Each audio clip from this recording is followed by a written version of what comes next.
अब उस पर जांच हो रही है। विवाद से कभी बात खत्म नहीं होती। विवाद ज्यादा पैदा करोगे तो भूचाल आ जाएगा। 5 अगस्त 2019 में इन्होंने 370 हटा दिया, चलिए हटा दिया। उसका नतीजा क्या हुआ? उसका क्या नतीजा हुआ मालूम है? आज के दिन क्या हो रहा है? अभी इलेक्शन किसने जीता? उमर अब्दुल्ला किससे हारे? और वहां नारे क्या लगे? आजादी के नारे लगे। बोले कि 2019 के बाद 5 साल बीत गए और कश्मीर वैसा का वैसा है।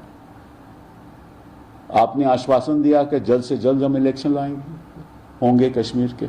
आपने कश्मीर का दर्जा कम कर दिया, स्टेट हटाकर उनको 2 यूनियन टेरिटरी 3 यूनियन टेरिटरी में बांट दिया।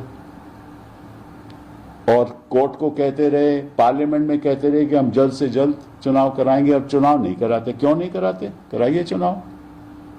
क्योंकि आपने तो 370 हटाकर स्थिति ठीक कर दी थी ना। जहां भी आप हाथ डालते हो वहीं कठिनाइयां आती हैं, क्योंकि आपको देश को चलाने की वो सोच नहीं है। आपको सत्ता की मोह है, इसलिए आप किसी और की बात सुनते नहीं और सुनते नहीं रहे पिछले 10 साल में। और नतीजे आपके सामने हैं।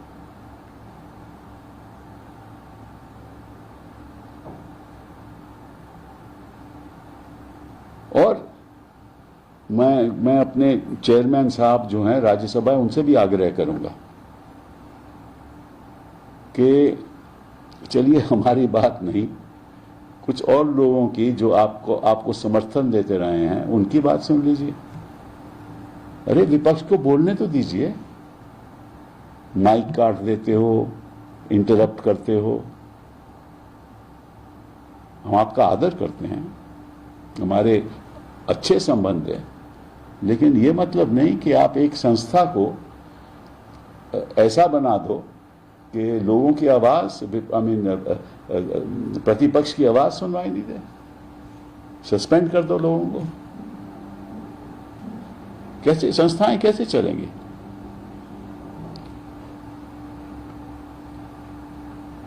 और जिस तरह की बातें हो रही थी चुनाव के मतलब कि आप ध्यान कर रहे हो, किस लिए ध्यान कर रहे हो आप? ध्यान करना, मैं जब अपने पूजा के कमरे में ध्यान करता हूं तो मैं इतना नहीं बताता कि भैया कैमरा ले आओ। किसको दिखाने के लिए? ध्यान होता है कि आप साधना कर रहे हो और प्रार्थना कर रहे हो, भगवान से कह रहे हो कि मुझे सद्बुद्धि दे, मैं सही रास्ते पे चल पाऊं।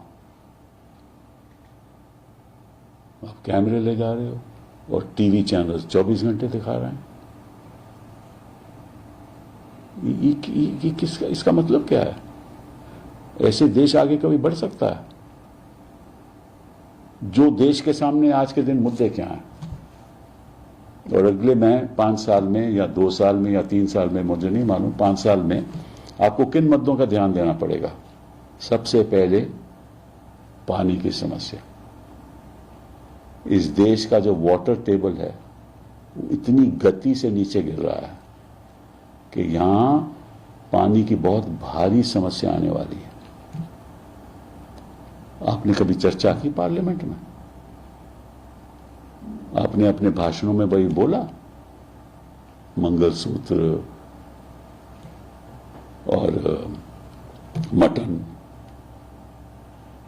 ये देश के मुद्दे हैं।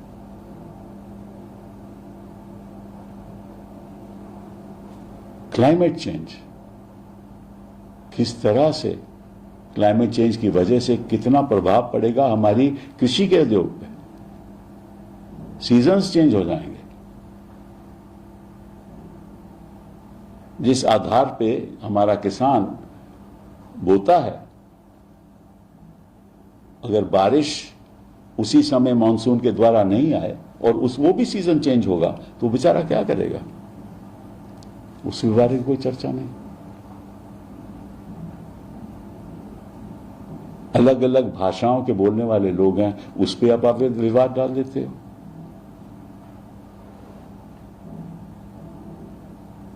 आपको ध्यान ज्यादा सरकारें गिराने में है, बनाने में नहीं। और उसका नतीजा आप देख रहे हो। अभी आप ही के लोग नाराज हो गए जिन्होंने आपके साथ आपका साथ दिया था महाराष्ट्र में सरकार गिराने का। वो आज क्या कह रहे हैं कि भाई एक प्रदेश में तो एक राज्य में तो आपने एक आदमी को कैबिनेट दे दिया और जिसके 5 सीटें हैं उसको भी कैबिनेट दे दिया, और हमने सरकार गिराई, आपको सत्ता में लाए और हमें कैबिनेट नहीं मिला। हो रही है ना चर्चा? क्यों हो रही है चर्चा? आप गलत काम करेंगे, परिणाम भी गलत होंगे। और 400 पार की बात कर रहे थे, फिर आपकी बात आप ऐसा है कि आप इतिहास बनाना चाहते, हर चीज पे इतिहास बनाना चाहते। देखिए, मैं तीसरी बार प्रधानमंत्री बन गया। वो भाजपा आप प्रधानमंत्री नहीं हो।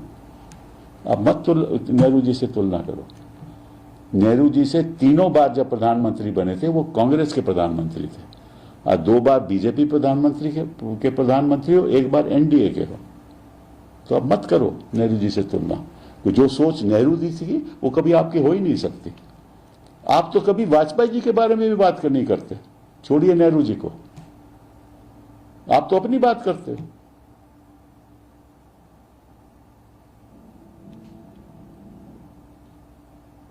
अपने मेरे, बाकी सब सौतेले। ये पॉलिटिक्स है, इसको राजनीति कहते हैं। और भाषण में भी एक मर्यादा होनी चाहिए। उस मर्यादा को आपने छोड़ दिया, ये सही नहीं है। करोड़ों लोग की आकांक्षाएं हैं, खासतौर पे हमारी युवाओं की, महिलाओं की।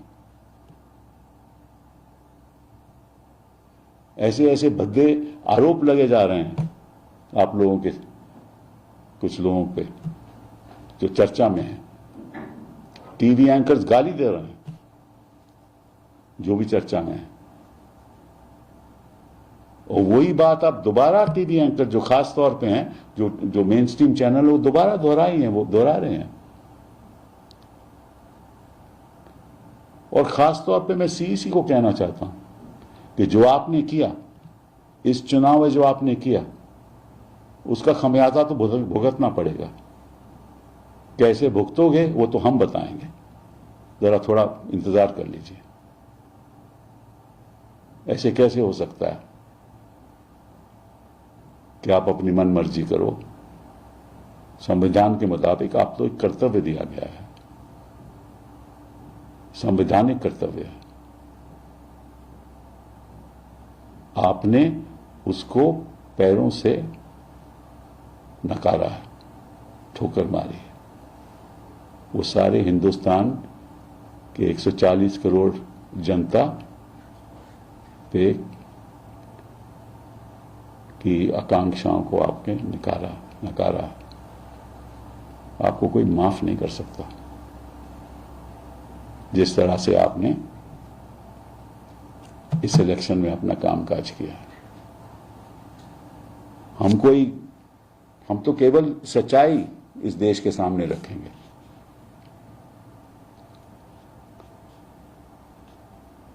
तो फिर से मैं मुबारकबाद देना चाहता हूं और चाहता हूं कि इस बार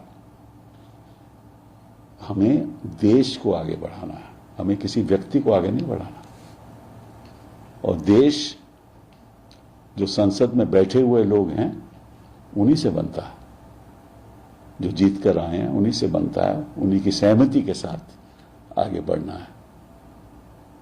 तो ये बात आप मत भूल जाइए।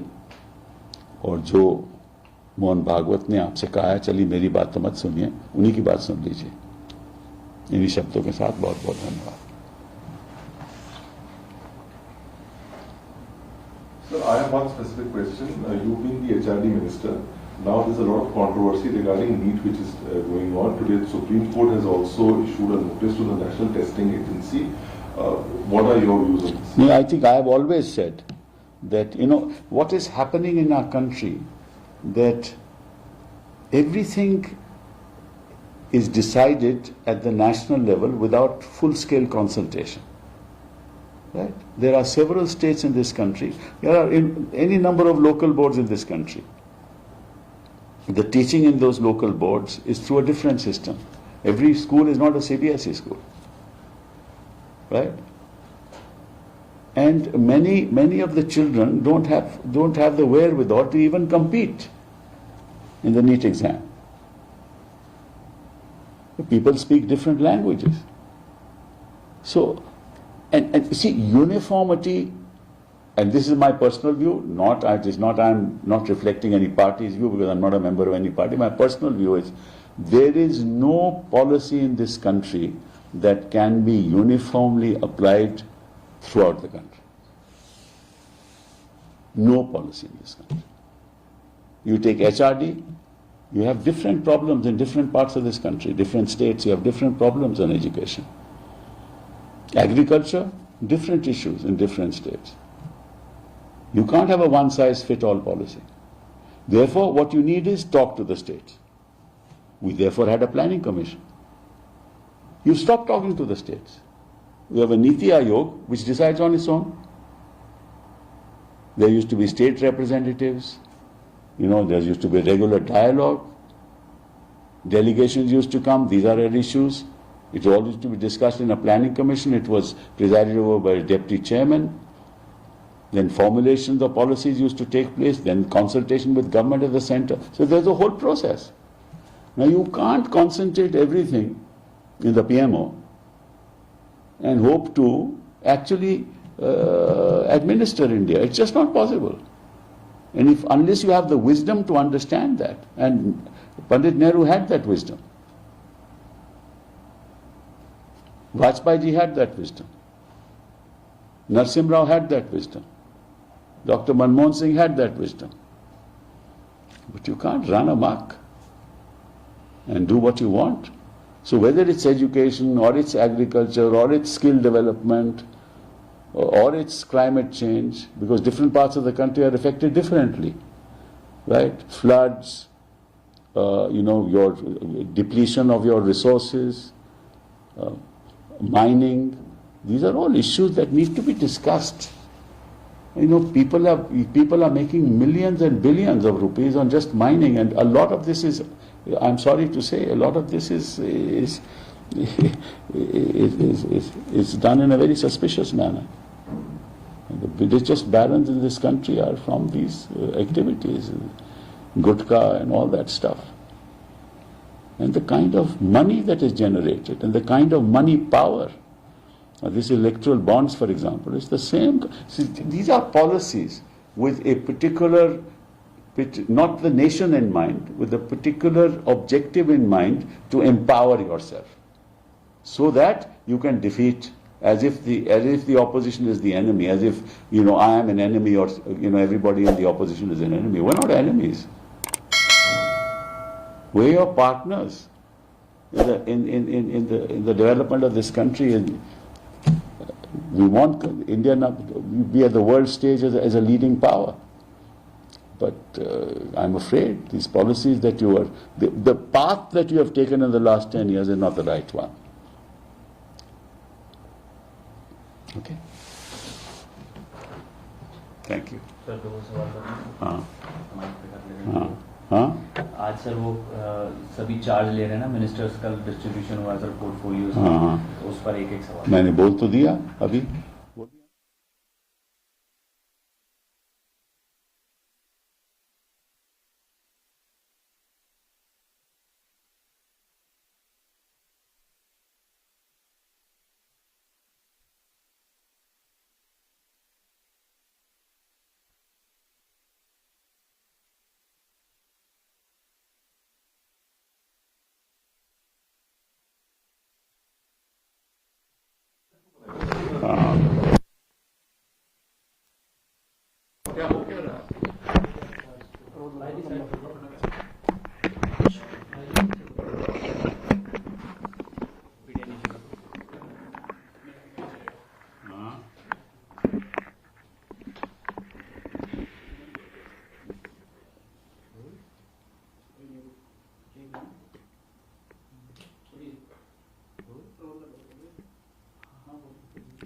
सर कल सरकार में पोर्टफोलियो डिस्ट्रीब्यूशन हुआ है, आज अलग अलग मिनिस्टर्स जो हैं चार्ज ले रहे हैं, क्या नहीं, मैं मुबारकबाद देना चाहता हूं सभी लोगों को जो मंत्री बने हैं, जो राज्य मंत्री बने हैं, इंडिपेंडेंट चार्ज जो कैबिनेट मंत्री बन रहे हैं, जिनको सबको मैं मुबारकबाद देना चाहता हूं। और मुझे पूरा विश्वास है कि उनका कार्य सही तरीके से चलेगा। और इस देश को, जब बात आप देश की स्थिरता की करते हो तो बात स्थिरता नीतियों में होनी चाहिए और किसी चार की घमंड में स्थिरता नहीं होनी चाहिए। तो अगर नीतियों की स्थिरता होगी तो निश्चित रूप से सरकार अच्छी तरह से चलेगी और मुझे विश्वास है, पूरा विश्वास है कि ऐसा ही होगा। सर कई लोग सवाल ये खड़े कर रहे हैं कि मुस्लिम मिनिस्टर नहीं बनाएंगे। देखिए ऐसा है, पहले तो मैं इस पे जवाब नहीं देना चाहता, क्योंकि अगर आप कहो किसी को कहो कि भाई इस धर्म का आदमी होना चाहिए, ठीक है, जो मंत्री बनते हैं अगर केवल आप जाति के आधार पे बनाओगे या धर्म के आधार पे बनाओगे तो वो सही नहीं होगा। लेकिन ये भी मैं मानता हूं कि इस देश में अगर 20 करोड़ 20 करोड़ मुसलमान हैं तो ऐसा तो नहीं हो सकता कि कोई एक मुसलमान भी एक काबिल आदमी नहीं है। तो मैं धर्म के आधार की बात नहीं कर रहा, मैं काबिलियत के आधार की बात कर रहा हूं। तो काबिलियत के आधार पे सभी लोगों को मंत्रालय में शामिल करना चाहिए। अगर आप सोचते हो कि इस देश में 20 करोड़ में से कोई भी मुसलमान काबिल नहीं है तो वो भी ठीक है, लेकिन ये धर्म के आधार पर नहीं होना चाहिए या जाति के आधार पर नहीं होना चाहिए। सर इसके अलावा सवाल ये कि अभी आपने प्रेस कॉन्फ्रेंस में सीईसी को लेकर भी अपनी नाराजगी व्यक्त की। आपने बोला कि जिस तरह से उन्होंने काम किया माफ नहीं करेगी जनता। सर क्या नाराजगी है? बहुत भारी नाराजगी है, वक्त आने पे बताएंगे हम, क्योंकि मतलब कि बारीकी से देखा जाएगा कि सीईसी ने इस चुनाव में क्या क्या किया और क्या क्या नहीं किया, किस तरह से किया, कैसे किया, क्यों किया, ये सवाल पूछे जाएंगे संसद में भी, संसद के बाहर भी। इलेक्शन ठीक से नहीं कराए गए, ये नाराजगी है या नहीं? देखिए इसके बारे में मैं कुछ नहीं कहना चाहता, सब बात जनता जानती है। अब जनता के सामने कुछ छिपा नहीं हुआ, तो आप सवाल पूछोगे तो मैं ही कहूंगा कि जनता से पूछ लीजिए, सभी जानते हैं कि क्या हुआ क्या नहीं हुआ। सर इसके अलावा नीट एग्जाम्स को लेकर भी आजकल चर्चा चल रही है, सुप्रीम कोर्ट में भी हियरिंग चल रही है, इस पर आपका क्या? मैं तो शुरू से कह रहा था कि कोई भी ऐसी नीति खासतौर पे शिक्षा में या कृषि के उद्योग में आप कोई भी ऐसी नीति बनाते हो तो हर एक प्रदेश में वो लागू नहीं हो सकती। जो नीट एग्जाम है ये बन गया है सेंटर सेंट्रिक, सीबीएसई सेंट्रिक, और ये कभी इसका खूब विरोध होगा और होना भी चाहिए, क्योंकि हर चीज में आप यूनिफॉर्मिटी लाना चाहो। एक ऐसा देश है जिसमें 140 करोड़ लोग हैं, वहां आप यूनिफॉर्मिटी नहीं ला सकते, आपको कोई और रास्ता ढूंढना पड़ेगा। और इसका हुआ क्या है ना कि हमारे देश में लगता है कि कई देश बन चुके हैं और जो 1% जो लोग हैं वो तो अपने ही मगन रहते हैं अपनी ही जिंदगी में, क्योंकि उनको किसी चीज की कमी नहीं, और जो 80% लोग हैं उनको कमियां ही हैं। तो वो जो गैप है आपको उसको कमती करना पड़ेगा और ऐसी नीतियों के आधार पे करना पड़ेगा। कोई नाराज नहीं हो। सबसे पहले तो एनडीए को मुबारकबाद, तीसरी बार मोदी जी प्रधानमंत्री बने, उनको मुबारकबाद।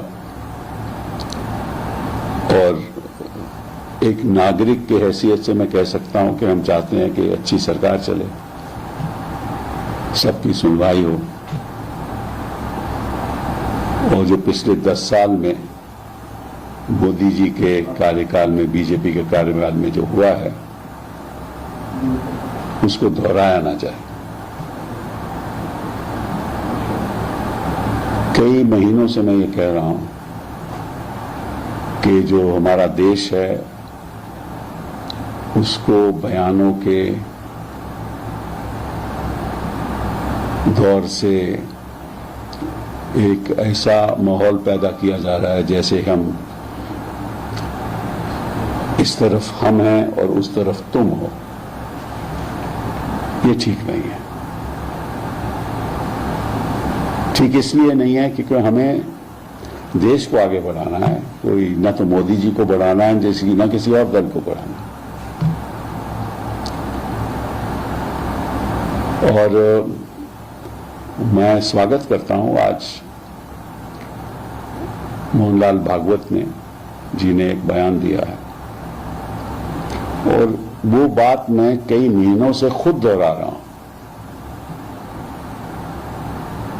और मुझे याद है कि जब मैं राज्यसभा में था 1998 के बाद 2004 तक, तो उस समय तो वाजपेयी जी की सरकार थी, तो कई बार मैंने वाजपेयी जी का भाषण सुना। और जब भी वो, और अक्सर वो पार्लियामेंट में आते थे और जब भी भाषण में विपक्ष की बात करते थे तो वो कहते थे हम सत्ता पक्ष में हैं, आप प्रतिपक्ष में हैं, आप हमारे विरोधी नहीं हैं। और मोदी जी ने पिछले 10 साल में विपक्ष को विरोधी बना दिया।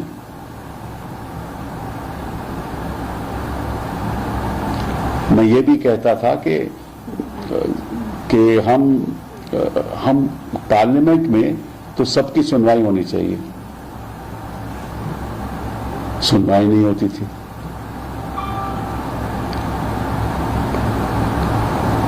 और मैं समझता हूं कि आज वो बात भागवत जी ने भी कही। उन्होंने कहा कि एक सिक्के के 2 पहलू होते हैं, सिक्का तो एक ही होता है। तो संसद में बैठ के आप अपनी बात भी कहो और विपक्ष की बात भी सुनो, प्रतिपक्ष की बात भी सुनो, तभी देश आगे बढ़ेगा। और जो असत्य बयान है जिसके बारे में मैं अक्सर आपके सामने बात रखता था कि ऐसे असत्य बयान नहीं देने चाहिए,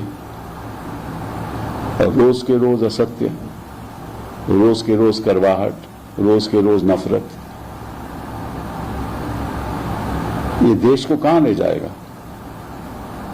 हम कहते रहे, मैं खुद कहता रहा कि आप प्रधानमंत्री जी मणिपुर पे क्यों ख्याल नहीं रख रहे, 1 साल हो गया। और आज भागवत जी ने यही कहा, तो आप हमारी मत सुनिए, देखिए, क्योंकि हमारी सुनने की तो आप आदि हो नहीं, आपके डीएनए में नहीं है। उनकी तो सुनो। उन्होंने क्या कहा कि मणिपुर को प्रायोरिटी के हिसाब से उस पर कुछ ना कुछ करना चाहिए। और पुरानी बात है कि मैंने कहा था कि बीरेन जी को वहां बर्खास्त करो,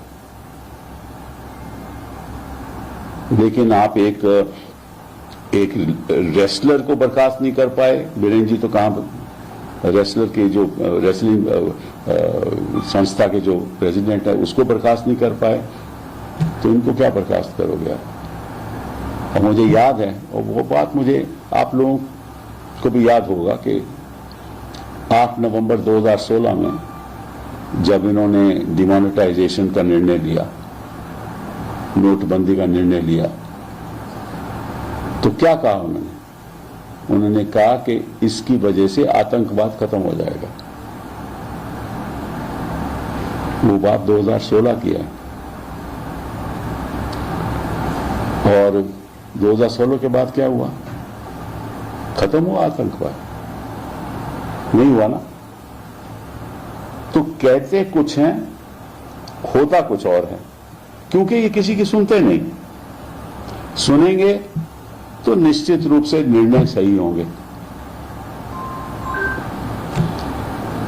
अभी देखो रियासी में क्या हुआ, जम्मू में कितने लोग मारे गए।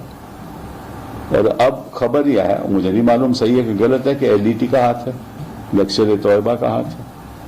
अब उस पर जांच हो रही है। विवाद से कभी बात खत्म नहीं होती। विवाद ज्यादा पैदा करोगे तो भूचाल आ जाए।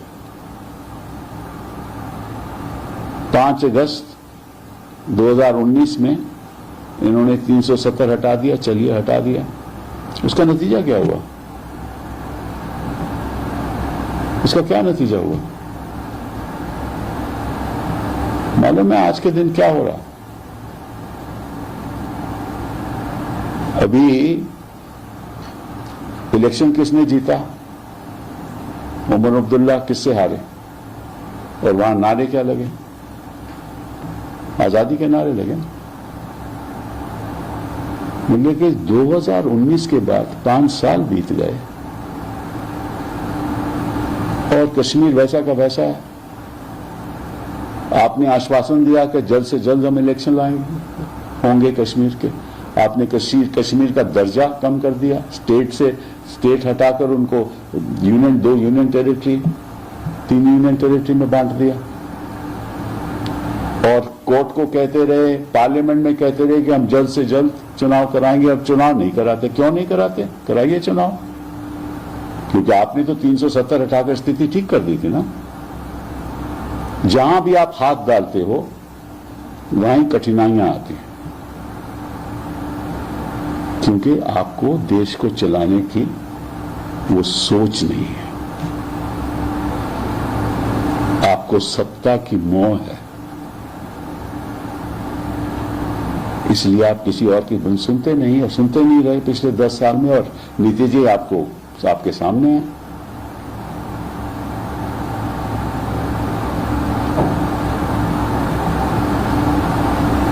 और मैं अपने चेयरमैन साहब जो हैं राज्यसभा, उनसे भी आग्रह करूंगा कि चलिए हमारी बात नहीं, कुछ और लोगों की जो आपको समर्थन देते रहे हैं उनकी बात सुन लीजिए। अरे विपक्ष को बोलने तो दीजिए। माइक काट देते हो, इंटरप्ट करते हो।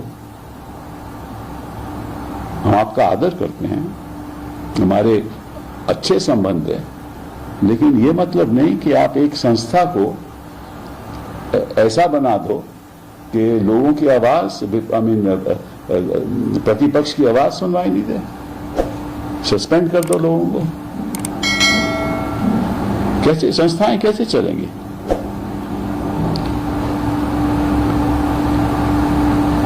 और जिस तरह की बातें हो रही थी चुनाव के मतलब कि आप ध्यान कर रहे हो, किस लिए ध्यान कर रहे हो आप?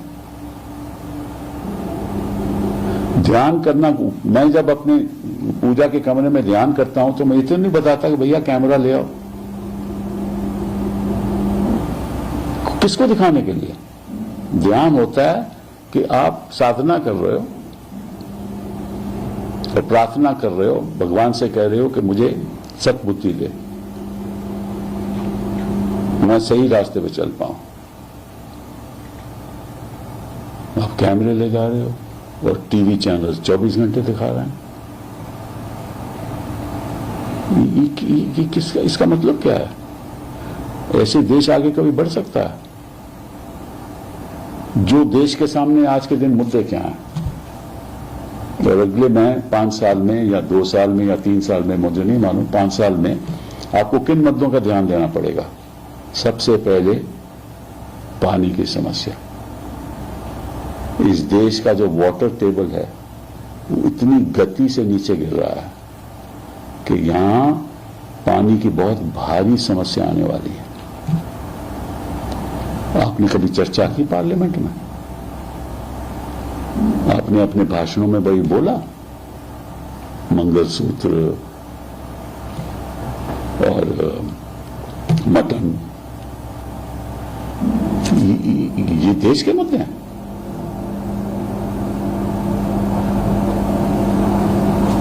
क्लाइमेट चेंज, किस तरह से क्लाइमेट चेंज की वजह से कितना प्रभाव पड़ेगा हमारी कृषि के उद्योग पे। सीजन्स चेंज हो जाएंगे। जिस आधार पे हमारा किसान बोता है, अगर बारिश उसी समय मानसून के द्वारा नहीं आए और वो भी सीजन चेंज होगा तो बेचारा क्या करेगा? उस बारे में कोई चर्चा नहीं। अलग अलग भाषाओं के बोलने वाले लोग हैं, उस पर आप विवाद डाल देते हो।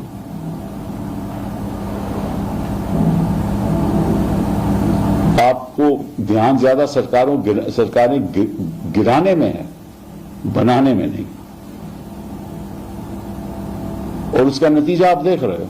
अभी आप ही के लोग नाराज हो गए, जिन्होंने आपके साथ आपका साथ दिया था महाराष्ट्र में सरकार गिराने का, वो आज क्या कह रहे हैं कि भाई एक प्रदेश में तो एक राज्य में तो आपने एक आदमी को कैबिनेट दे दिया, और जिसके 5 सीटें हैं उसको भी कैबिनेट दे दिया, और हमने सरकार गिराई, आपको सत्ता में लाए और हमें कैबिनेट नहीं मिला। हो रही है ना चर्चा? क्यों हो रही है चर्चा? आप गलत काम करेंगे, परिणाम भी गलत होंगे। और 400 पार की बात कर रहे थे, फिर आपकी बात आप ऐसा है कि आप इतिहास बनाना चाहते हैं, हर चीज पे इतिहास बनाना चाहते। देखिए, मैं तीसरी बार प्रधानमंत्री बन गया। वो भाजपा पर आप प्रधानमंत्री नहीं हो। आप मत नेहरू जी से तुलना करो। नेहरू जी से 3 बार जब प्रधानमंत्री बने थे, वो कांग्रेस के प्रधानमंत्री थे। और 2 बार बीजेपी प्रधानमंत्री के प्रधानमंत्री हो, 1 बार एनडीए के हो। तो अब मत करो नेहरू जी से तुलना।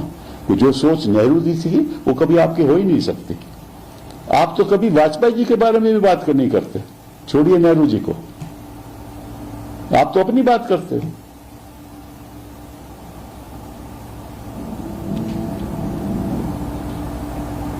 अपने मेरे, बाकी सब सौतेले। ये पॉलिटिक्स है, इसको राजनीति कहते हैं। और भाषण में भी एक मर्यादा होनी चाहिए। उस मर्यादा को आपने छोड़ दिया, ये सही नहीं है। करोड़ों लोग की आकांक्षाएं हैं, खासतौर पे हमारे युवाओं की, महिलाओं की।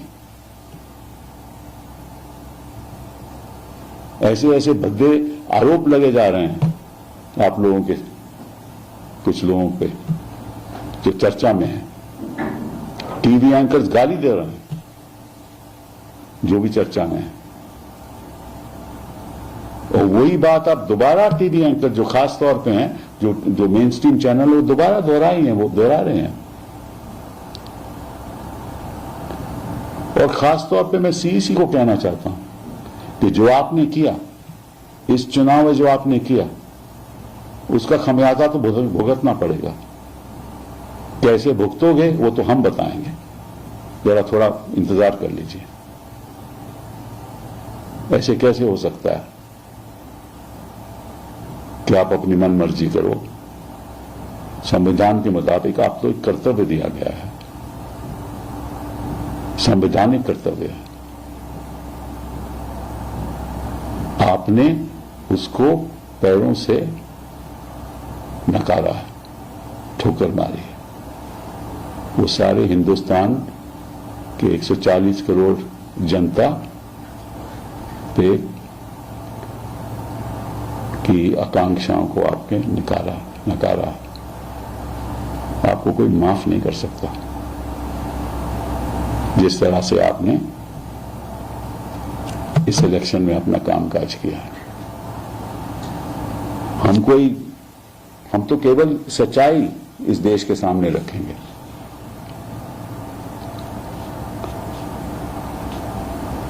तो फिर से मैं मुबारकबाद देना चाहता हूं और चाहता हूं कि इस बार हमें देश को आगे बढ़ाना है, हमें किसी व्यक्ति को आगे नहीं बढ़ाना। और देश जो संसद में बैठे हुए लोग हैं उन्हीं से बनता है, जो जीत कर आए हैं उन्हीं से बनता है, उन्हीं की सहमति के साथ आगे बढ़ना है। तो ये बात आप मत भूल जाइए। और जो मोहन भागवत ने आपसे कहा है, चलिए मेरी बात तो मत सुनिए, उन्हीं की बात सुन लीजिए। इन्हीं शब्दों के साथ बहुत बहुत धन्यवाद। Sir, I have one specific question. You've been the HRD minister. Now there's a lot of controversy regarding NEET which is going on. Today the Supreme Court has also issued a notice to the National Testing Agency. What are your views on this? I think I have always said that, what is happening in our country, that everything is decided at the national level without full-scale consultation. Right? There are several states in this country. There are any number of local boards in this country. The teaching in those local boards is through a different system. Every school is not a CBSE school. Right? And many of the children don't have the wherewithal to even compete in the NEET exam. The people speak different languages.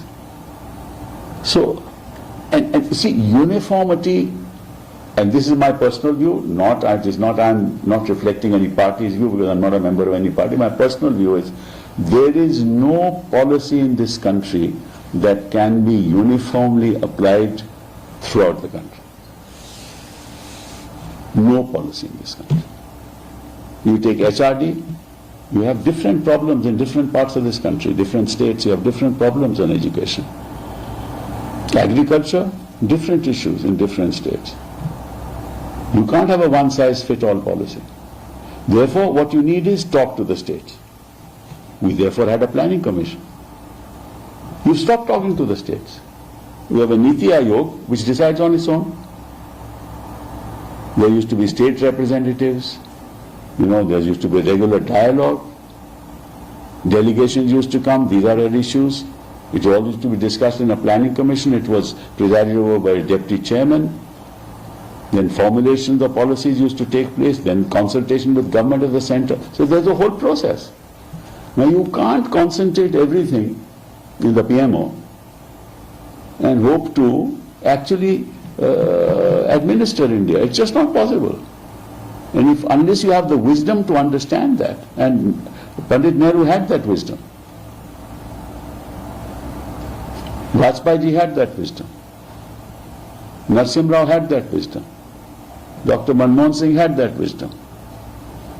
But you can't run amok and do what you want. So whether it's education or it's agriculture or it's skill development or it's climate change, because different parts of the country are affected differently, right? Floods, your depletion of your resources, mining, these are all issues that need to be discussed.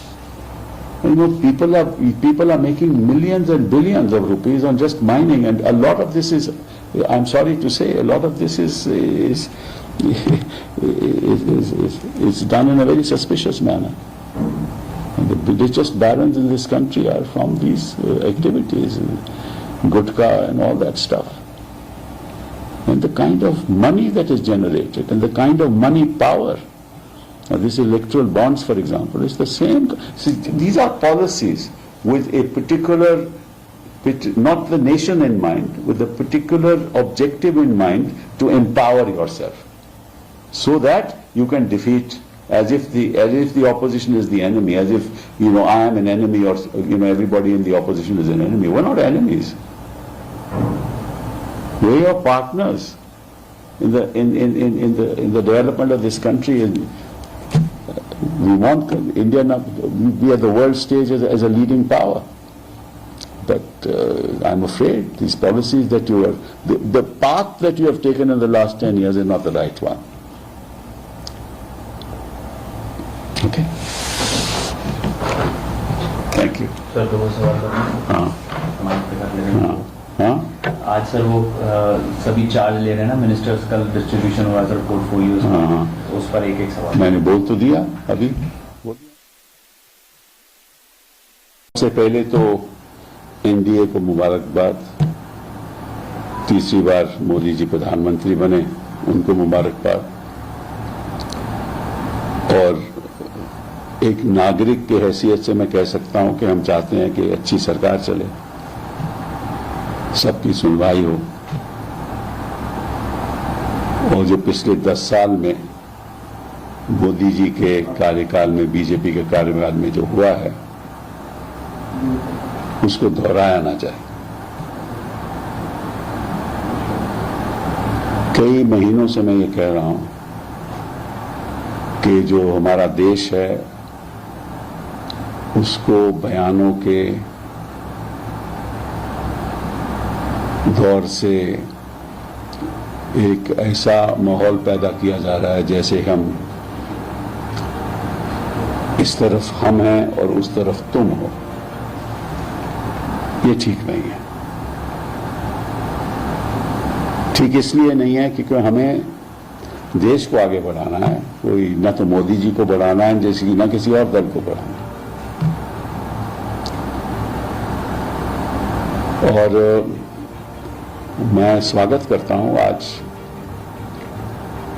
Mohanlal Bhagavat जी ने एक बयान दिया है, और वो बात मैं कई महीनों से खुद दोहरा रहा हूं।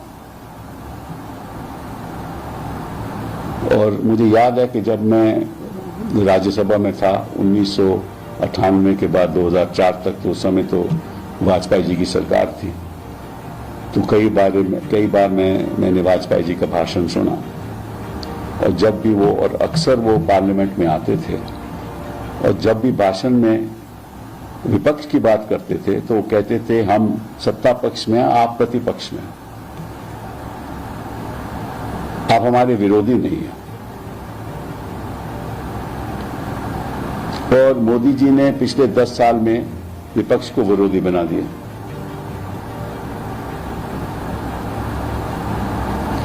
मैं ये भी कहता था कि हम पार्लियामेंट में तो सबकी सुनवाई होनी चाहिए, सुनवाई नहीं होती थी।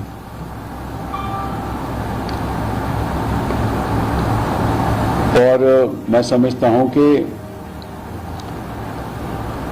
आज वो बात भागवत जी ने भी कही। उन्होंने कहा कि एक सिक्के के 2 पहलू होते हैं, सिक्का तो एक ही होता है। तो संसद में बैठ के आप अपनी बात भी कहो और विपक्ष की बात भी सुनो, प्रतिपक्ष की बात भी सुनो, तभी देश आगे बढ़ेगा। और जो असत्य बयान है, जिसके बारे में मैं अक्सर आपके सामने बात रखता था कि ऐसे असत्य बयान नहीं देने चाहिए, और रोज के रोज असत्य, रोज के रोज करवाहट, रोज के रोज नफरत, ये देश को कहां ले जाएगा।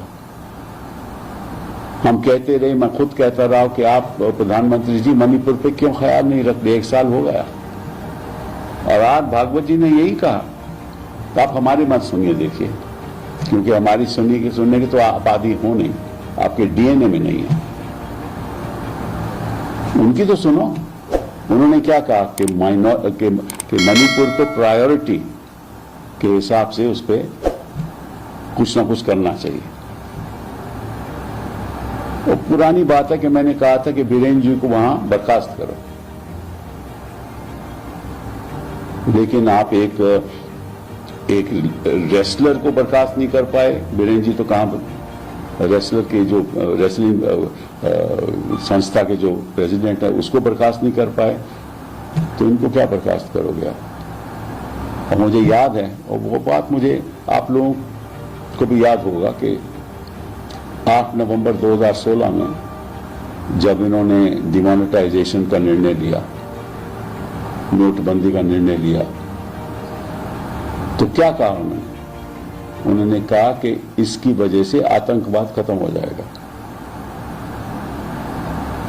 वो बात 2016 की है।